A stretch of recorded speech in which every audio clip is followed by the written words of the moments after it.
All right, Donna, we're about 5:38.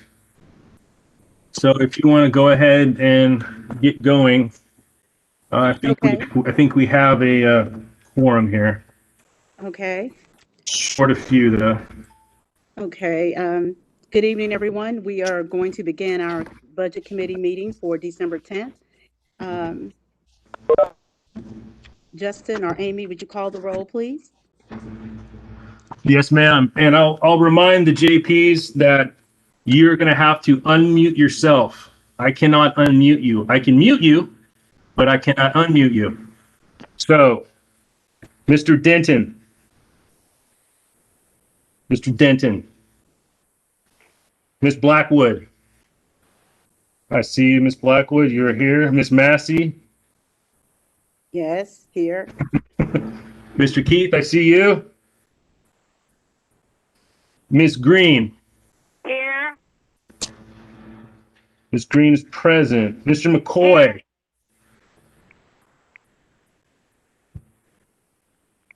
Mr. McCoy.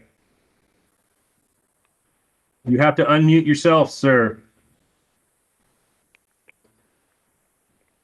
Mr. McCoy's left. Mr. Stowers. Here. And Mr. Elliott. Here. Luke, I have you on the call. I need you to unmute yourself if you are available. But I have you listed and on the call, but you have to unmute yourself if you want to speak further. I will list you as present, but if you need to speak or vote, you're going to have to unmute yourself when that time comes. Okay. Justin, I'll try. Okay, Yes, I was just gonna say that Luke sent me a text saying that he was having a difficult time unmuting himself. So Okay. Well, in that case, Madam Chair, I've got 7 present, 1 absent. You have a quorum. All right. We will go on with, we've had our roll call. We'll now, can I get approval of the minutes for our last meeting? so move. Been moved and properly second, or has it been second?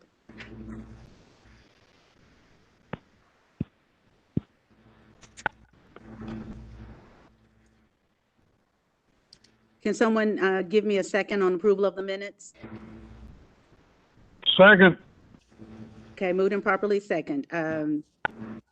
Those that are in favor of approving our minutes, let it be known by saying aye. Aye. Aye. Aye. Okay.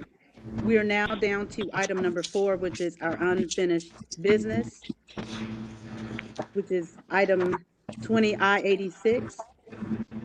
Justin, would you read our ordinance, please?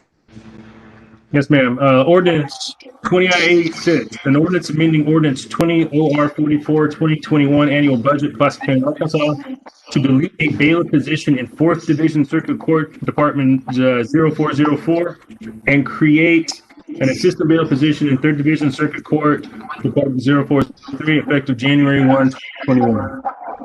Move we send this to the full quorum court with a due pass recommendation. Second. Okay, it's been moved and properly second. I don't know. I think Ms. Blackwood might be having some issues.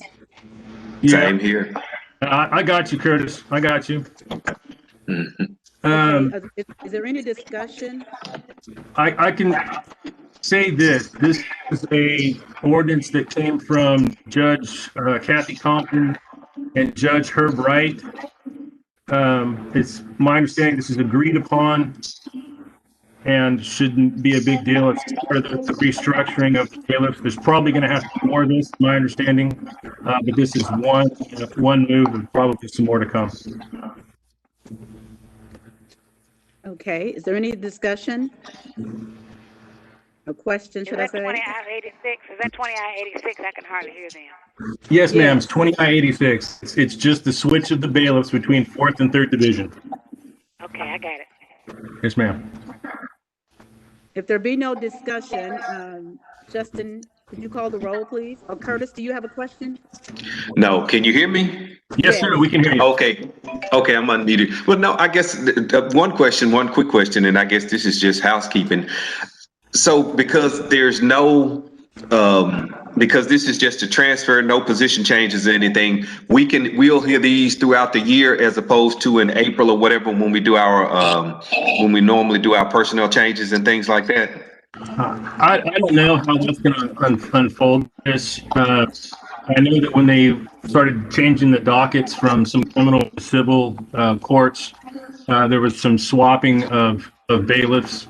I don't know if there's going to be more. I don't know if we would take them up in April. That would be the appropriate time, but depending on what comes before that, we'll address that at that time.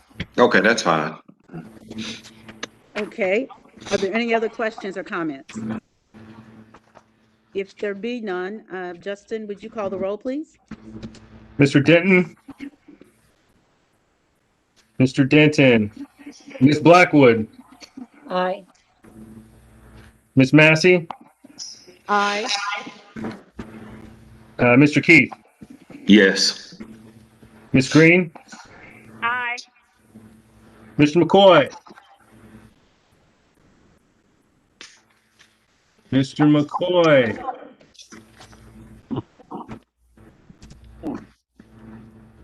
I'm not picking up Mr. McCoy. Aye.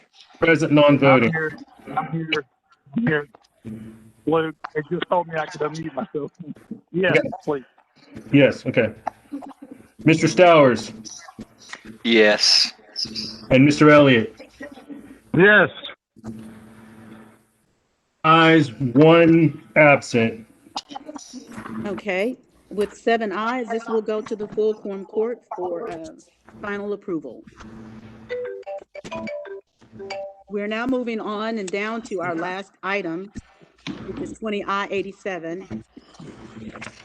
Justin, would you read I-87, please? Yes, ma'am. An ordinance amending ordinance 20 OR 44 2021 annual budget, Pulaski County, Arkansas, to delete certain positions in the juvenile detention department, 0425, and to transfer those positions from 10th Division Circuit Department 0437 and 8th Division Court Department 0435, effective January 1, 2021. I move that we send this to the full quorum court with due pass recommendation.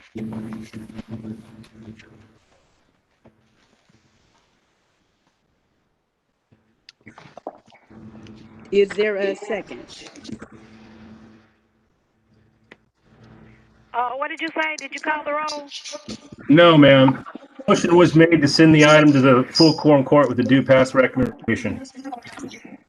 Which one are we talking about? I-87? Yes, ma'am. I-87. This Madam motion Chair. dies for, Madam Chair, I'm not hearing a second. I can say this item dies for lack of a second.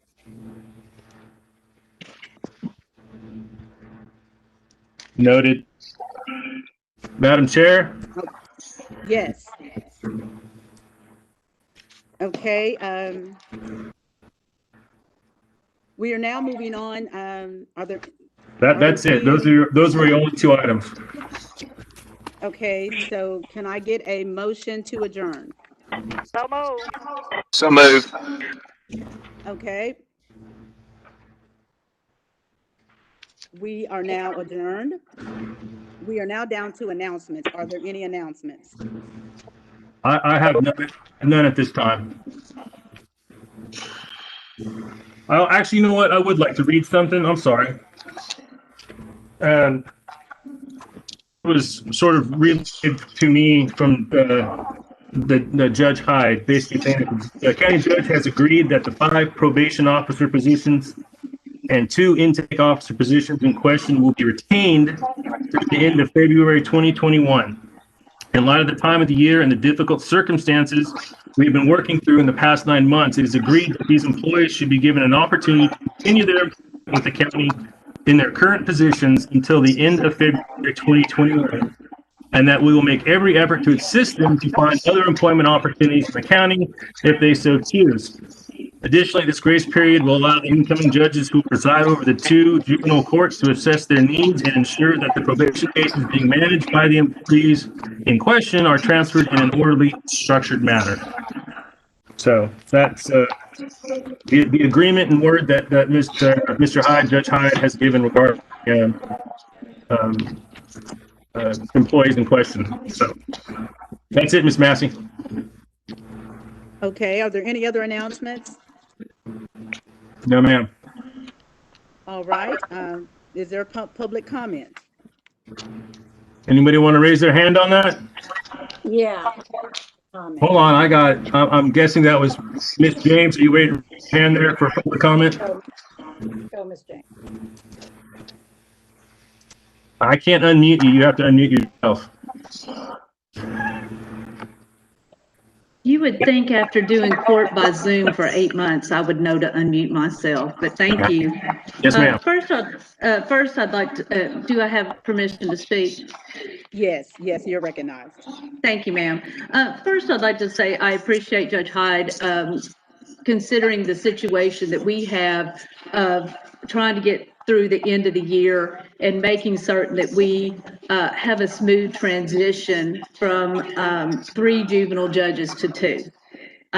This is, I would hope that we would consider amending in the future to continue to have these employees work for 10th and 8th Division. I'm very concerned about 10th Division, especially. Judge Shanice Johnson, who's online here, is taking over 10th. Judge Warren has 4 probation officers at the present time. She has 5 spots. She chose not to fill the 5th spot. One, I can't speak for her, but I know with COVID going on, and also hoping that would give the new judges an opportunity to fill that spot. And I did the same. I have 4 probation officers in an open spot because of COVID and just trying to figure out where we're going to be. You know, the caseloads have changed in juvenile court due to COVID. We have less misdemeanor type cases that are coming through, but we have more difficult cases coming through. A lot of our teenagers are streets. I know you all see in the newspapers that people are a lot more shootings and things like that. So we're getting a lot more serious situations, and that's situations that need intake officers and need probation officers. Because we use probation to make certain that children, we don't have to lock up everyone. If we use probation to monitor and watch these kids, then we can basically have them stay at home, continue to go to school, but be monitored so they're not a danger to themselves or others out in the community. Our intake officers, their work is very necessary as well because they help law enforcement decide which juveniles need to be detained and which juveniles can be cited out. And right now we have 5 full-time intake officers. Under the current plan, if you remove 2 of them, the 2 that are in 11th and February, at the end of February 2021, then you're going to have 3 intake officers. And these intake officers work 24/7. They're on call because crime happens at night, crime happens on the weekend, and someone has to be available to talk to the law enforcement to help them make a decision of whether or not to detain. So when you move from 5 to 3, and these folks are on call nights and weekends, the county may be running into an overtime issue. I know there was some litigation probably about 18 years back with the sheriff's department where people were on call and they weren't getting compensated for the time they were on call. Not just the time they take a phone call, but the time they have to be available to answer the phone. And if you cut down to 3 intake officers, you're going to run the risk that the county is going to eat up in overtime the salaries they may save by eliminating these positions. And again, I am super appreciative of extending this out to 2021. I have had a very difficult time the last 2 months working with some of the kids in my court because they're afraid they're losing their probation officers. And these are the people that know them the best, that are talking to them daily sometimes, making sure they're staying in school, making sure that they're getting services they need. And if the judge leaves and the probation officers all leave at the same time, it was going to cause a huge, huge problem.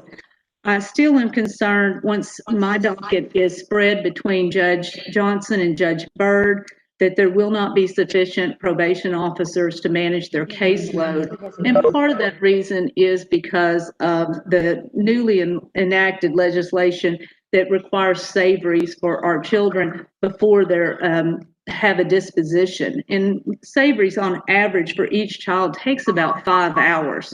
So when you reduce the manpower of probation, I'm afraid there's not going to be enough manpower to keep 10th Division and 8th Division running smoothly. I want you all to understand when the judges decided in their plan to reduce the juvenile judges from 3 to 2, that did not reduce the workload on the staff. It changed the workload on the judges.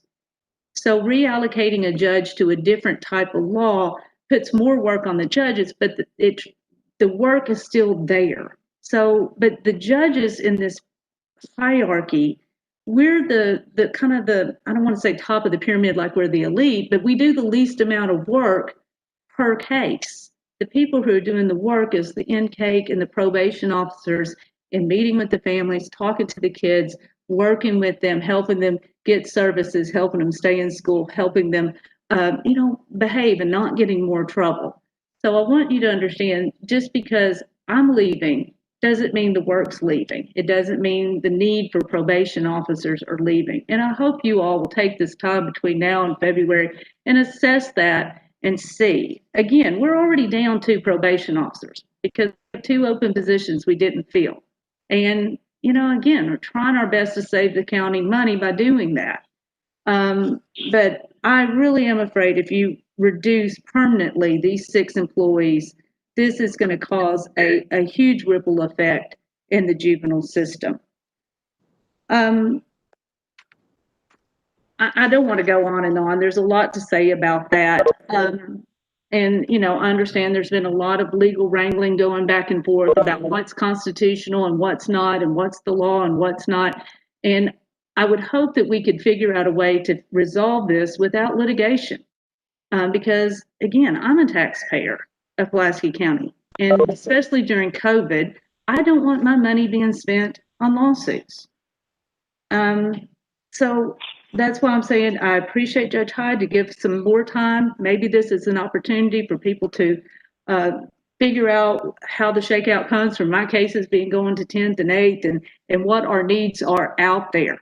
But I think that there are several other judges on here tonight too, because of the fact that when you make broad statements like, we're not county elected officials and this is unconstitutional, that affects other judges, not just juvenile judges. There are other employees that are judicial employees that are county employees. And that is a concern for all of the judges on here. And it is something that, we would have to stand up and get resolved. And if we can't resolve it by talking and understanding where everybody's coming from, then we would have to resolve it in the courts. And I'm hoping we don't have to get to that point, because that is a lot of money that can be used for other needs that we have in this county. Raises, streets, buildings, those kind of things. So I thank you all for your time. And I appreciate you all. Also online today is Judge Johnson, Judge Leon Johnson. We're going to have 4 Judge Johnsons after January 1st. But Judge Leon Johnson has been elected as our new administrative judge so I hope he would have time to come on video and introduce himself as well, so you all know who he is and can work with him in the future. All right, thank you all very much for your time. Thank you, Ms. James. All right, Mr. Johnson, I have you in queue. Madam Chair, if you want to recognize him for his public comment. Yes. Judge Johnson, you're recognized. All right, thank you, Madam Foreperson. Thank you. I don't want to take up your time, but James introduced me, so I figured I better say something. And I too agree with her in saying that I appreciate Judge Hyde in giving us an opportunity, or giving these other employees opportunities to try to find some employment, or hopefully we can work something out. I'd like to be working with you guys as we resolve this issue for those things that Judge James spoke about. So over the next few months, as we approach the 21st in February, I'd hope that we can get this matter resolved where the employees won't lose their jobs. So that's really all. I know where everybody's ready to go, so we'll let you all go unless someone has questions of me. But again, I just do hope that we can work this out, and that I think Judge James said it well, that we have these employees. Some divisions don't have enough, and the workload is still going to be there. I mean, that was always my question when I first heard what was happening. You know, the workload is still going to be there. It's not going to change. So thank you very much. Thank you. Thank you, sir. Thank you very much. Are there any other comments or?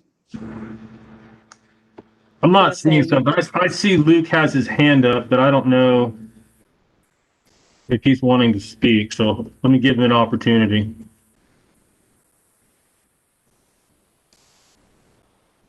Doesn't appear so. No, he's fine. No. Okay, Donna, we're good. Okay. I'm sorry, Madam Chair, we're good. Okay. If there be no other comments, we adjourned. Okay. Thank you.